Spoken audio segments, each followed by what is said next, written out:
Alrighty, we got a Jordan 1 Retro High OG in a toddler size. Colorway, Atmosphere Obsidian White. And a 10C.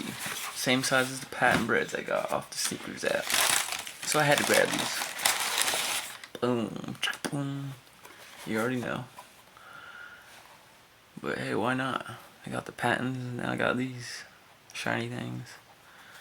Both in a size 10C, so if I come across someone that's a size 10C, I'm gonna lace them up with some patents in these, which I think are clean. Once I seen them in hand, I was like, damn, these are clean. These are gonna go up in price, guaranteed. And they're women, so there ain't many pairs available. Of course, there's something on mine. Some kind of dirt. Some kind of stain. That's the thing about these, they're gonna be hard to keep clean, I feel like.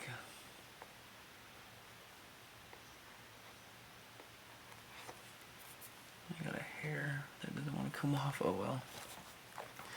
Yeah, these are clean. Tell me what you all think. They clean or what? Would you get your kid these?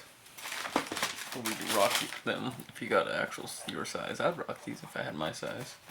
It just had to be a special occasion because, yeah, these are crazy. Just like the patents. But yeah, thanks for watching.